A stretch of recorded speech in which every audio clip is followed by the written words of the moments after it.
So aside from the challenges of learning new skills and transferring abilities, to the role of medical writer and also being self-employed, what are some of the challenges that you consistently see with students over the last 3 years?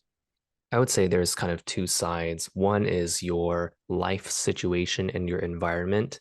And this would be kind of the life stage transition part where you might be moving to a new city, a new country. You may have changed jobs or left a job. A lot of our students come to us in the early years of parenthood as well. You've Mm. just had kids and you're looking for a new situation that gives you more flexibility and more free time. And that's kind of the situation side. And then there's the kind of personal and internal side related to changes in your identity and changes in your relationships with others. Many of our students want to go through this program and explore kind of medical writing because they want to have better relationships with others.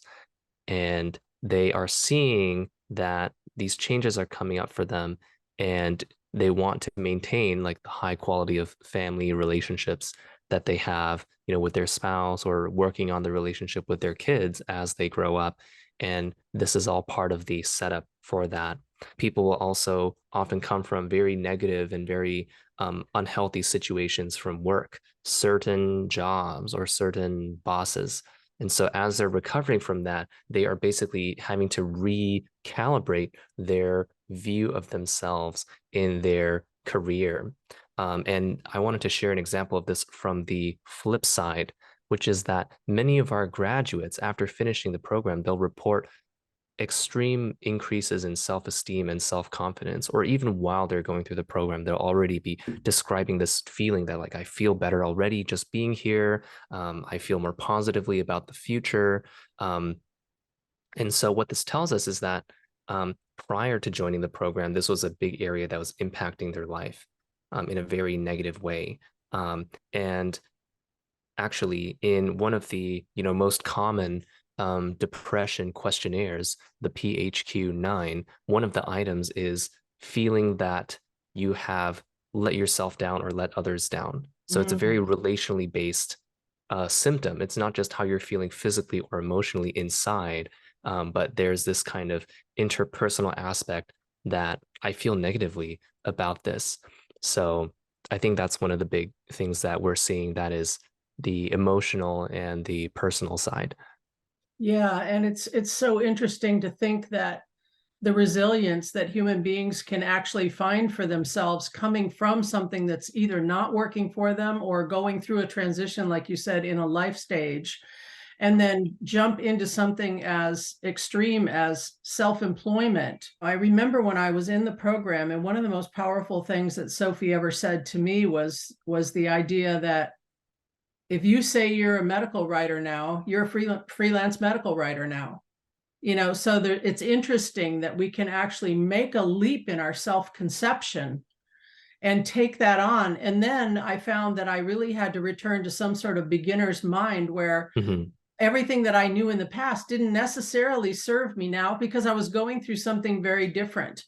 But that declaration and that idea of you say it starting now, that's what you're doing, that's who you are, that's a really powerful process, not only to think it, but to believe it, and then to say it, and then to do the work to actually get it done. So again, that's something that Prospology really does serve as sort of like the great equalizer. Anybody who comes in, whatever they're coming from, wherever they're coming from, whatever experiences they've had, they're here now, and we have the plan for them.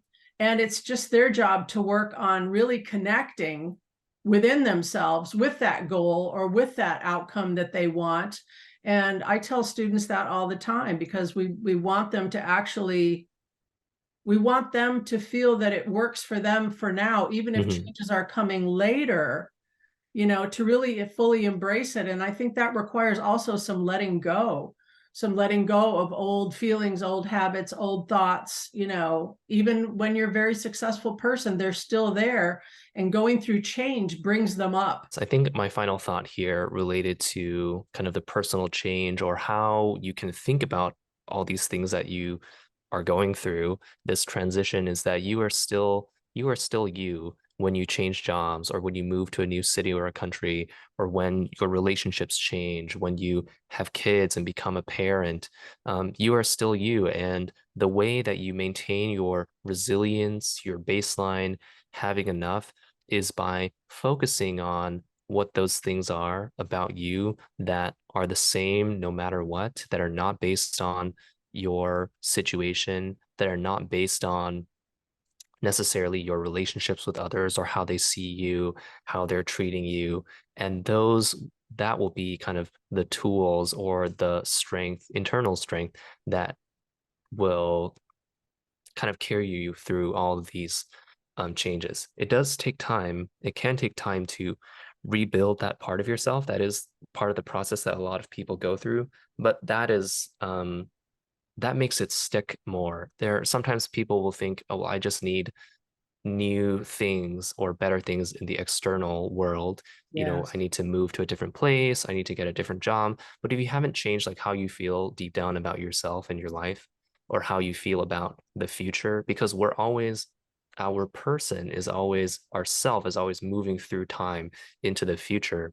And so whether that's now or 10 years from now, you're still going to be you. And so you want to make sure that that part of your life is solid and I that's love yeah that that's thought. that's how you'll be okay. I love that thought because, as we know, well, as we go through life, we realize the impermanence that is in the external life. Mhm. And I think the fact that you're saying who you are can remain something sacred and something knowable to yourself, as all these temporary situations keep on rolling like the wheel of life. It just keeps going. Mhm. But if we can find that core, that center of ourselves and who we are, then that's what we're actually relying on. And that's what we're supporting. And that's what we're growing